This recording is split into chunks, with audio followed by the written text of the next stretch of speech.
Epic Worship Community berjumpa lagi pada hari ini, dan kita akan menyembah Dia, meninggikan Dia, dan kita akan menikmati baiknya. Let's worship Him.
Tuhan. Dia akan ganti segala duka jadi suka. Amin, amin. Terima kasih Tuhan untuk setiap kebaikan Tuhan yang Tuhan sudah berikan dalam kehidupan kami. Setiap proses kehidupan yang mungkin harus kami lalui, tetapi kami belajar satu hal, bahwa Tuhan tidak pernah meninggalkan kami. Tuhan yang selalu menguatkan kami dan memegang tangan kami. Terima kasih Tuhan untuk setiap penguatan yang Tuhan beri. Ajar kami untuk menyadari Tuhan bahwa setiap hari kami memerlukan Tuhan. Kami memerlukan firman-Mu. Pada saat itu Tuhan, biarlah Kau akan urapi hamba-Mu yang Tuhan jadikan berkat pada saat itu Midweek Worship Community. Kami percaya Tuhan, kekuatan yang baru akan berikan buat kami semua. Dan biarlah berita sukacita, berita firman Tuhan yang akan sampai ke seluruh dunia. Tuhan Yesus sudah dapat Tuhan dipermuliakan.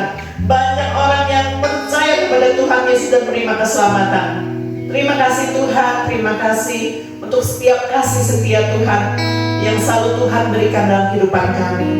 Di dalam nama Tuhan Yesus, kami mau terima firman-Mu. Haleluya. Amin. Amin, amin, amin. Saudaraku, semua yang tergabung dalam Midweek Worship Community pada hari ini, kita akan diberkati oleh firman Tuhan dari Portland, ya, yang akan disampaikan oleh Pastor Oscar. Rejoice! Greetings in the name of Jesus Christ. Salam sejahtera, salam berkat untuk Gereja GBIS Calvary Sukabumi, untuk Pastor Nathan, Ibu Yuni, dan jemaat yang terkasih. Kami di Portland dalam keadaan yang baik. Biarlah pada hari ini kita buka hati kita untuk bisa mendengar firman Tuhan, yang saya rasa saya digerakkan oleh suara hati, yang dimana hari-hari ini saya melihat bahwasannya pada hari-hari terakhir ini kita banyak mendengar akan adanya penuaian yang besar. Kita melihat dan kita mendengar, bahkan kita menyaksikan bahwa ada penuaian yang besar. Bukan saja ada di Indonesia, saya dengar di beberapa belahan bumi yang lainnya juga banyak terjadi penuaian besar. Tuaian raya, ya, the great harvest is coming. It's already happening. Ada yang di Asia, ada yang di Afrika.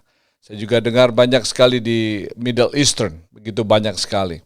Nah, pertanyaan kita untuk saat ini, saya mau membagikan firman Tuhan. Pertanyaannya bukan akan adanya tuaian raya atau tuaian yang besar, tapi boleh nggak kita bersama-sama di tengah-tengah tuaian yang besar ini, kita harus berjaga-jaga.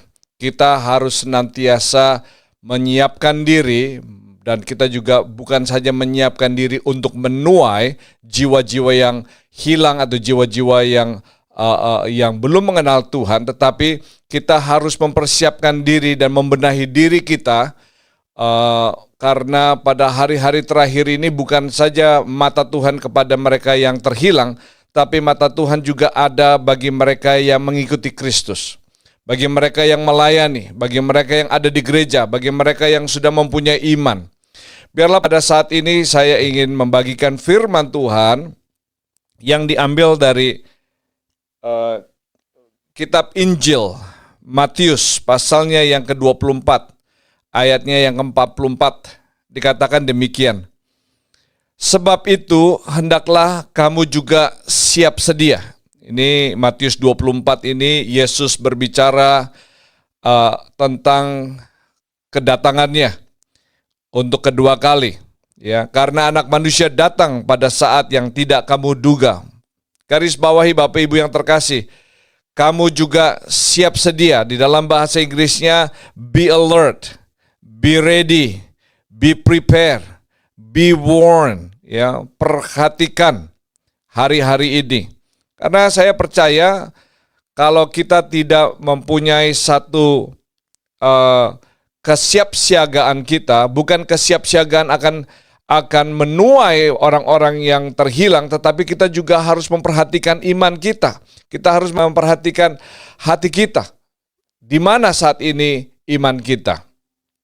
Bahkan kalau kita lihat Bapak Ibu yang terkasih, ayatnya ke-10 ya. Di tengah-tengah begitu banyak tuaian raya, di tengah-tengah juga akan terjadi kemurtadan.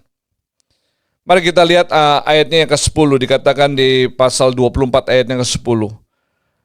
Dan banyak orang akan murtad, dan mereka akan saling menyerahkan dan saling membenci. Perhatikan Bapak Ibu yang terkasih, di tengah-tengah hari terakhir, banyak orang-orang berbondong-bondong datang kepada Kristus. Mereka menyerahkan dirinya, mereka menyerahkan hatinya, mereka menerima Kristus.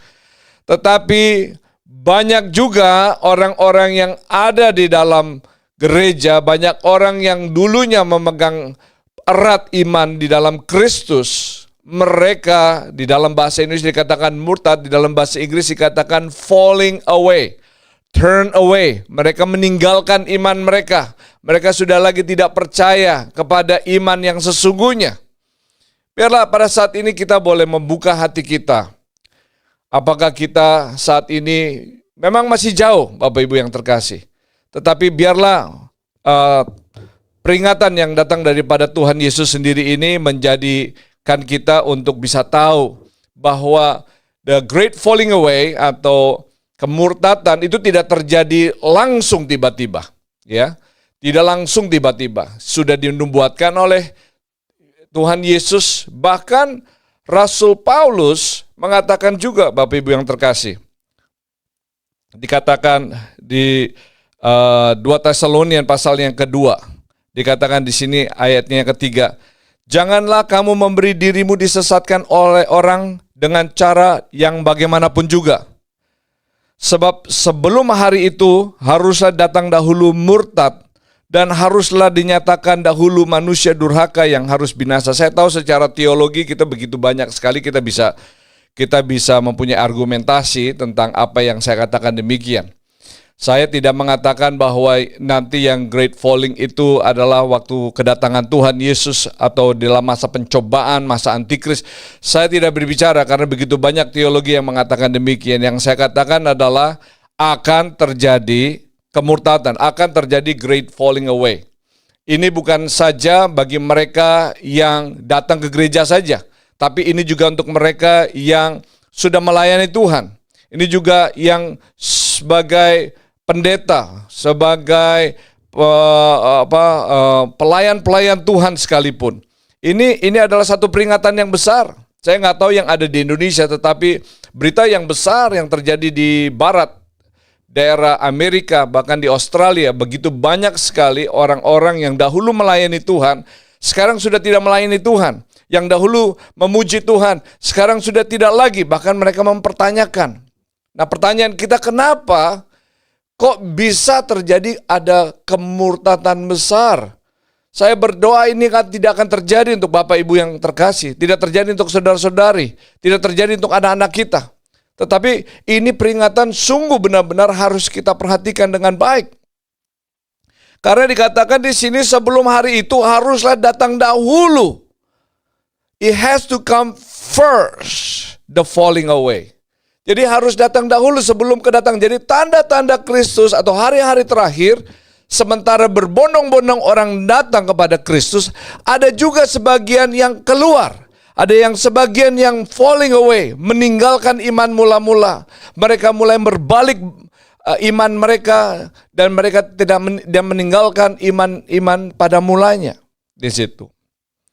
Nah, di sini dikatakan di dalam 1 Timotius pasal yang keempat, ayatnya yang pertama dan ayatnya yang kedua. Dikatakan demikian Bapak Ibu yang terkasih.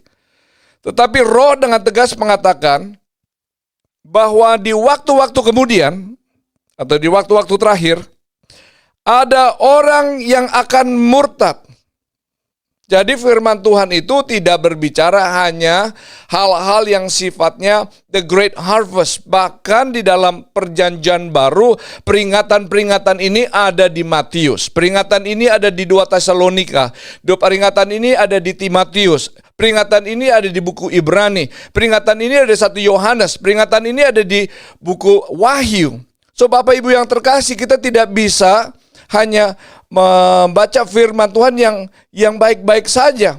Tetapi ini harus kita hadapi, dan sebagai gereja kita harus benar-benar memperhatikan bagaimana kita berjalan, bagaimana kita mempunyai hubungan dengan Tuhan, bagaimana kita mempunyai relasi dengan Tuhan.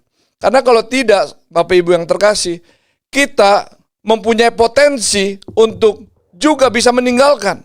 Kita tolak di dalam nama Tuhan Yesus, kita bisa mempunyai kuasa.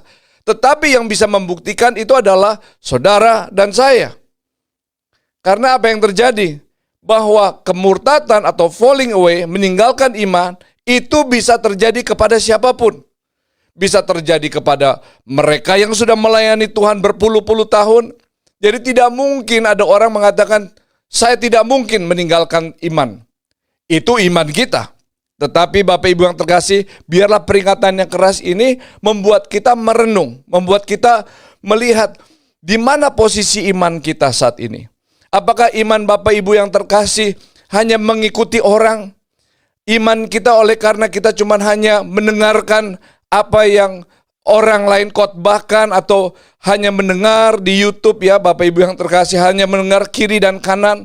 Tetapi saya ingin tegaskan bahwa hari-hari terakhir ini iman yang orang-orang Kristen yang mempunyai iman di dalam Kristus makin hari makin pudar. Mereka kasihnya sudah menjadi dingin, ya. Dia menjadi suam-suam kuku. Tetapi apa yang terjadi Bapak Ibu yang terkasih? Dikatakan di sini 1 Timotius pasal 4 ayat yang pertama, ada orang yang akan murtad lalu mengikuti roh-roh penyesat dan ajaran-ajaran setan-setan, oleh tipu daya pendusta-pendusta yang hati nuraninya memakai cap mereka. So Bapak Ibu yang terkasih, lihat, perhatikan di sini.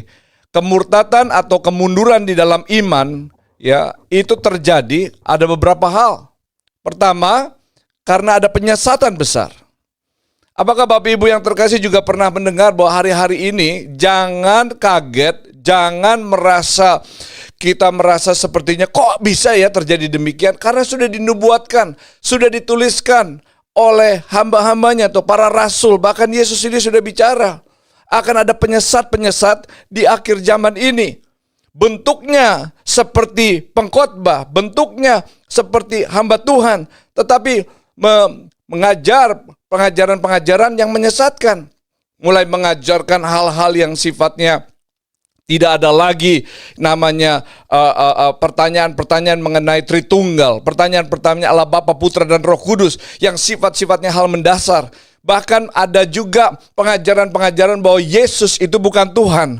Ya, ini bukan cerita baru, sudah terjadi lama, tetapi iblis tidak mempunyai metode baru, selalu dia ulang dan ulang kembali.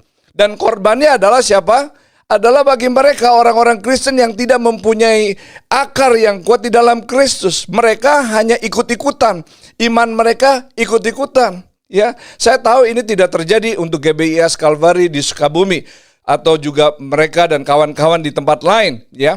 Semuanya kuat, akarnya kuat, mempunyai hubungan dengan Kristus. Nah, itulah yang kita harapkan. Tetapi harus kita sementara mata kita melihat begitu banyak tuaian yang besar, tetapi mata kita juga harus lihat yang ada di dalam rumah Tuhan. Ya, jangan-jangan kita sibuk akan urusan-urusan di luar, kita tidak menyibukkan diri, membenarkan atau memperbaiki atau melihat peringatan ini untuk kita, bahwa kita juga mempunyai potensi-potensi untuk meninggalkan iman. Kita tolak di dalam nama Tuhan Yesus, tetapi kita harus tahu. Nah, pertanyaan di sini, ada penyesat-penyesat. Jadi Bapak Ibu yang terkasih, jangan kaget, jangan takut, jangan merasa gusar, jangan gundah gulana. Tetapi apa yang terjadi? Ini harus terjadi Bapak Ibu yang terkasih. Akan ada penyesat-penyesat di dalam gereja yang akan mengatakan, contohnya ya, hal-hal yang sifatnya mendasar. Nanti ada satu pengajaran mungkin, oh tidak perlu harus berdoa, tidak apa-apa, Tuhan tahu. Nanti ada pengajaran juga tentang tidak usah pergi ke gereja, duduk saja di rumah. Ya, nggak apa-apa, nggak usah kemana-mana. Tuhan itu kasih. Oh, Tuhan itu baik. Allah itu sudah memberikan anaknya yang tunggal mati di kayu salib. Saudara nggak usah ngapa-ngapain. Bahwa anugerahnya sudah cukup untuk kita. Kelihatannya benar. Kelihatannya sepertinya itu dari Injil. Tetapi tidak sepenuhnya dari Injil. Karena hanya diambil dari konteksnya yang kelihatannya enak. Firman Tuhan itu seperti, kalau saya bahasa Inggrisnya, watermelon atau semangka yang manis rasanya. Kita juga senang ya. The word of God is like honey ya on our lips ya. Firman-Nya itu seperti madu di mulut kita. Tetapi firman Tuhan juga bisa menjadi pahit ya, seperti bitter melon, karena itu teguran yang keras. Itu ada peringatan untuk kita untuk berhati-hati, berjaga-jaga senantiasa. Jadi Bapak Ibu yang terkasih, saya ingin bahwa harus hari-hari ini berhati-hati untuk mendengar firman Tuhan. Tidak semua firman Tuhan yang kelihatannya indah, bagus, itu kita langsung serap 100%. Kita mesti tahu dahulu siapa yang berbicara. Roh Kudus kita yang ada di dalam pun akan menjadi filter kita. Ada amin Bapak Ibu yang terkasih. Jadi saya perhatikan, nanti akan begitu banyak pengajaran-pengajaran yang memberikan penyesatan-penyesatan bagi mereka yang lemah imannya, dan mereka akan mundur. Mereka akan mempertanyakan karena mereka tidak mempunyai hubungan yang kuat dan erat di dalam Kristus Yesus Tuhan. Mereka akan menanyakan oleh karena ada cuplikan-cuplikan TikTok, mungkin ada cuplikan-cuplikan daripada short, daripada YouTube, apapun yang mengatakan kepada kita yang kelihatannya seperti Kristus, kelihatannya seperti dari Injil, tetapi tidak dari Injil sepenuhnya. Jadi ini ada satu peringatan yang besar, dan saya berharap ini tidak terjadi di Indonesia. Sudah terjadi di Amerika, sudah terjadi di tempat-tempat lain. Bahkan pendeta-pendeta pun mulai meninggalkan, mulai mempertanyakan iman mereka tidak lagi berjangkar di dalam Kristus Yesus Tuhan. Mereka mempertanyakan bahwa Injil Kristus dan firman Tuhan bukan menjadi otoritas terutama dalam hidup mereka. Mereka melihat Injil atau firman Tuhan atau Alkitab udah sebagai buku sejarah, tidak lagi menjadi seperti firman yang keluar daripada mulut Allah. Mereka melihat ini hanyalah sebagai an ancient book, buku yang lama, yang hari ini masih ada dan tidak relevan, tidak engage, tidak lagi mempunyai kesamaan, tidak ada kekinian firman Tuhan ini. Hati-hati Bapak Ibu yang terkasih, ini adalah peringatan untuk kita semua supaya kita tidak masuk di dalam jalan kemurtatan. Kita tidak masuk di dalam jalan yang kelihatannya, pengkhotbah-pengkhotbah yang berbicara Yesus adalah kasih, betul, Allah itu adalah kasih, betul, Dia akan datang, betul, Dia akan mengampuni, yes. Tetapi hati-hati di dalam penyesatan-penyesatan hari ini. Mulai akan timbul argumentasi-argumentasi yang kosong. Berbicara bahkan bukan saja firman Tuhan yang dipertanyakan. Mulai dikatakan perpuluhan sudah tidak perlu lagi di akhir zaman ini. Lalu dikatakan penyembahan sudah tidak perlu lagi. Itu hanya zaman-zaman pada waktu lalu. Perhatikan Bapak Ibu yang terkasih. Mari kita mencintai Tuhan dan mencintai firman-Nya. Dikatakan di sini, ya, mengikuti roh-roh penyesat dan ajaran setan-setan. Jadi saya sedih sekali bahwa hari-hari ini begitu banyak sekali, ya, karena iblis tahu ini hari-hari terakhir. Iblis tahu bahwa ini adalah putaran terakhir. Seperti naik Formula One, itu biasanya kalau jalan terus-menerus ya putar, orang pada nggak perhatikan. Tetapi pada lap yang terakhir semuanya mulai berdiri. Saya percaya ini kelihatannya, saya punya interpretasi, ini adalah hari-hari terakhir. Memang dari dahulu dikatakan hari-hari terakhir. Permasalahannya bukan kita tahu kapan Yesus mau datang atau harinya akan datang, tetapi apakah saudara dan saya siap? Apakah saudara dan saya mempunyai iman yang tetap teguh di dalam Dia? Apakah saudara dan saya mempunyai iman yang sudah tertidur, slumber, sleeping, and kita tidak mempunyai awaken, alertness, preparedness, readiness, and warning faith yang selalu bisa mengetahui apakah ini roh penyesat, apakah ini adalah roh yang memberikan pada kita penghiburan.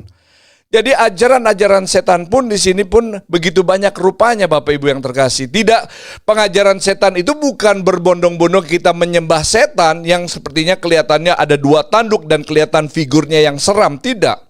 Tetapi pengajaran setan atau pengajaran yang masuk dan mulai menyesatkan di dalam gereja, itu dia berbicara sepertinya 99% kelihatannya betul, tapi 1% itu dimasukkan sesuatu hal yang menyesatkan. Jadi hati-hati, makanya penting sekali mempunyai gereja, penting sekali mempunyai gereja lokal yang dimana gembala kita mulai mengajarkan, bisa mengetahui ini sesat, ini tidak baik, ini tidak boleh didengarkan. Maka kita perlu ada gembala.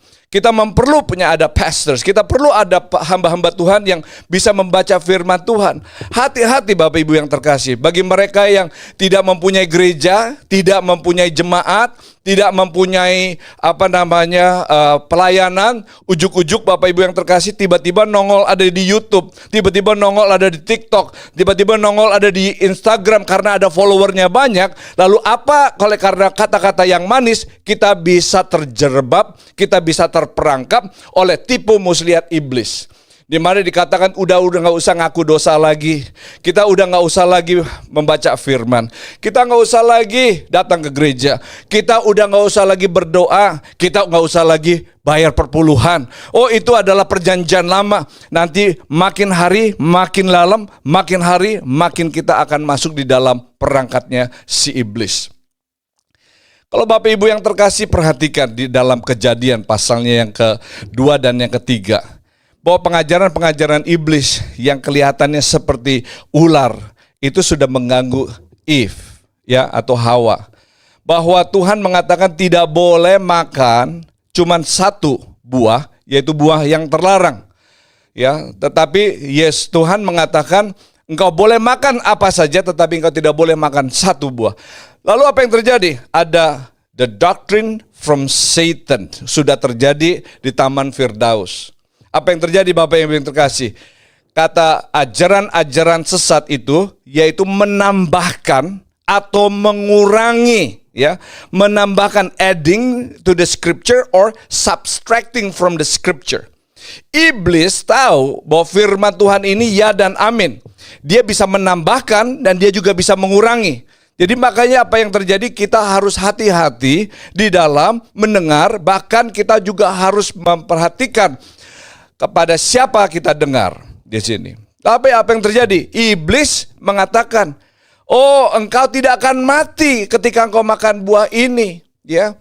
Makanya apa yang terjadi? Adam dan Hawa mulai makan karena mulai masuk di dalam pengajaran-pengajaran sesat. Pengajaran sesat sudah ada di dalam Taman Firdaus dan tipu muslihat iblis tidaklah menjadi baru, selalu sifatnya sama, selalu adding atau mengurangi. Ya, Bapak Ibu, dan membawa kebingungan. Ya, maka apa yang terjadi hari-hari ini kita harus mengerti sekali. Ya, maka kalau kita lihat di dalam firman Tuhan di dalam 1 Timotius pasal yang keempat ayatnya yang ke-10 ya, ke-10. Dikatakan itu, makanya ya 1 Timotius 4 ayat 10. Itulah sebabnya kita berjerih payah dan berjuang, karena kita menaruh pengharapan kita kepada Allah yang hidup, juru selamat semua manusia, terutama mereka yang percaya. Ayat 11, beritakanlah, ajarkanlah semuanya itu.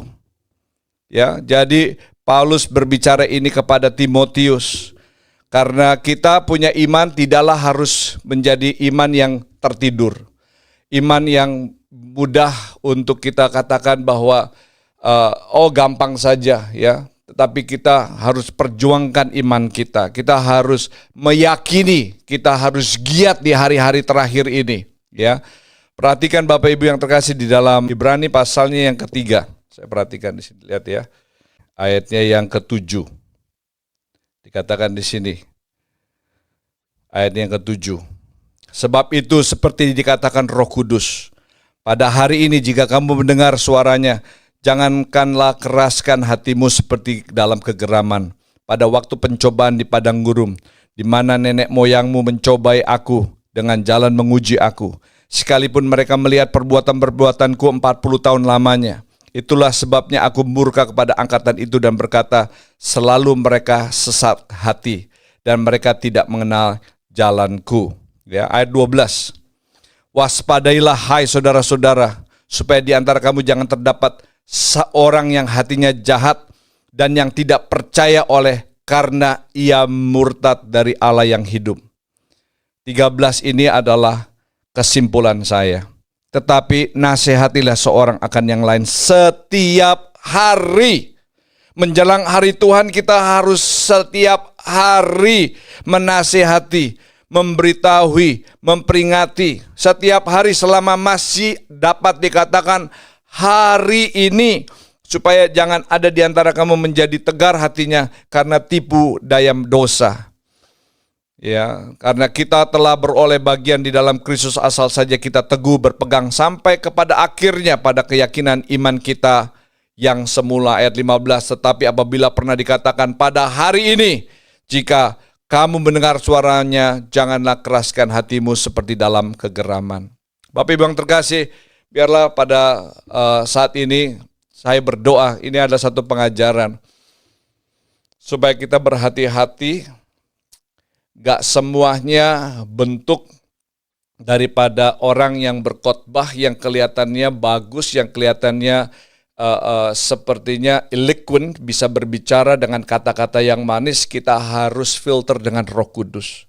Dan saya percaya Bapak Ibu yang terkasih yang mempunyai Roh Kudus di dalam hati pasti tahu apa hari-hari ini terjadi. Ya, begitu banyak kekacauan, kebingungan, begitu banyak hal-hal perverted atau orang-orang yang menunggang balikan, mempertanyakan, memberikan kebingungan di dalam firman Tuhan, ya. Bahwa itu bukan terjadi baru hari ini, sudah terjadi ratusan tahun yang lalu, bahkan ribuan tahun yang lalu. Begitu banyak bahwa firman Tuhan itu ya dan amin. Jadi saya berdoa untuk jemaat GBIS Calvary Sukabumi yang digembalai oleh Pastor Nathan dan Ibu Yuni terus maju, terus berjuang, terus memperingati diri, menasihati satu dengan yang lain setiap hari. Jika kita mendengar firman Tuhan pada hari ini, janganlah engkau keraskan hati. Ya, bagi mereka yang saat ini mengikuti Kristus, ya, karena ada tren, karena ada style, karena ada culture. Saya rasa itu ada hal-hal yang semu, tetapi kita lebih mau kepada kebenaran. Kita lebih mau kepada Christ Center. Kita lebih mau apa yang kita mau lakukan seperti dasar firman Tuhan, the substance kita itu menjadi teguh. Saya berdoa, biarlah pada saat ini kita semua mempunyai iman yang teguh dan berjalan bersama Kristus dan menantikan kedatangan Yesus kedua kali pada harinya. Mari kita berdoa. Bapa Surgawi, Bapa yang kami kenal di dalam nama Tuhan Yesus, karuniakan kepada kami untuk mempunyai satu discernment, kepekaan akan hari-hari terakhir ini, bahwa hari-hari terakhir ini begitu banyak pengajaran-pengajaran yang membawa kami kebingungan kepada satu titik mempertanyakan firman Tuhan. Tetapi kami mempunyai Roh Kudus. Kami minta Tuhan, biarlah kami mempunyai hubungan dengan Tuhan. Kami mempunyai kecintaan akan firman Tuhan. Kami juga mempunyai Tuhan, perjuangan iman kami tidak berhenti. Kami percaya dan kami tolak di dalam nama Tuhan Yesus roh-roh penyesat, roh-roh dengan ajaran setan-setan yang memberikan satu pengajaran yang mirip seperti Kristus tetapi tidak seperti Kristus. Kami tolak di dalam nama Yesus. Tuhan, berikan kepada kami Tuhan kemampuan untuk bisa membedakan mana lalang dan mana gandum, mana itu racun dan mana itu adalah firman Tuhan. Biar kepada kami semua bisa maju bersama-sama dan bersama-sama kami akan mempunyai satu kekuatan sehingga peringatan ini menjadi peringatan yang baik untuk kami supaya kami punya iman tetap berakar teguh di dalam Engkau di hari-hari terakhir ini. Minta berkat-Mu khusus untuk gerejamu di GBIS Calvary Sukabumi, untuk Pastor Nathan dan Ibu Yuni, segenap daripada jajaran pimpinan dan juga jemaat Tuhan di dalam nama Yesus. Yang percaya katakan amin. Tuhan Yesus memberkati. God bless you.